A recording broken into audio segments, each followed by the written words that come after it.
کہ اگر مسلمان ممالک میں کسی میں یہ خلافت کے نظام کا چرچا ہو سکتا ہے تو میں یہ سمجھتا ہوں کہ سب سے بڑا حق بھی ہے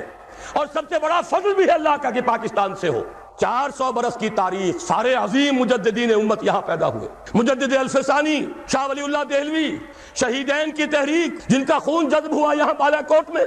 پھر اس دور میں علامہ اقبال جیسا نابغہ، مولانا ابوالکلام آزاد جیسا داعی القرآن، اگرچہ بعد میں وہ صرف آزادی ہند کی تحریک کے لیے خاص ہو گئے،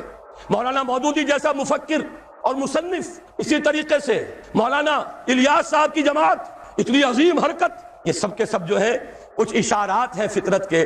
پھر پاکستان کا اسلام کے نام پر قائم ہونا، پوری دنیا میں ایک ملک، اور میں تو اس سے بھی آگے بڑھ کر ایک بات کہتا ہوں، اللہ تعالیٰ کا ایک اصول ہے، قانون ہے، جہاں بیماری پیدا ہوئی اس سے پہلے اس کا علاج بھی پیدا فرما دیتا ہے۔ یہ حدیث مجھے نہیں معلوم سند کے اعتبار سے اس کا کیا مقام ہے، لیکن عام طور پر بیان ہوتی ہے، حدیث نہیں تو ایک حکیمانہ قول ہے، ما انزل اللہ من داء الا انزل له دواء، اللہ نے کوئی بیماری نازل نہیں کی جس کی دوا بھی نہ اتار دی ہو۔ اور مولانا حالی نے بھی کہا تھا کوئی مرض ایسا نہیں ہے کہ جس کی دوا حق نے کی ہو نہ پیدا، یہ معاملہ صحیح ہے۔ اور اسی حوالے سے کہہ رہا ہوں 1948 میں اسرائیل قائم ہوا اور ایک سال پہلے پاکستان 1947 میں وجود میں آ چکا۔ کوئی ہے فطرت کے اشارے، صرف یہ ہے کہ ذرا ہمت کیجئے، آنکھیں کھولیے، کھول آنکھ، زمین دیکھ، فلک دیکھ، فضا دیکھ، اپنے ماضی کو بھی دیکھیے، حال کو بھی دیکھیے، مستقبل کے لیے اللہ کے رسول کی دی ہوئی ان پیشن گوئیوں پر یقین رکھتے ہوئے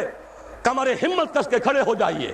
تن من دھن لگانے کے لیے۔ ان صلاتی و نسکی و محیایا و مماتی للہ رب العالمین، خلافت کا بول بالا کرنا ہے، اس نظام کو قائم کرنا ہے۔ اور میں آپ سے عرض کر دوں، یہ محسوس ہو رہا ہے پاکستان میں خلافت کی آواز ایک دم کئی طرف سے اٹھتی سنائی دے رہی ہے۔ اللہ کرے کہ یہ سب لوگ کسی ایک جگہ پر جمع ہو جائیں، مصنوعی اتحادوں سے کچھ نہیں بنتا۔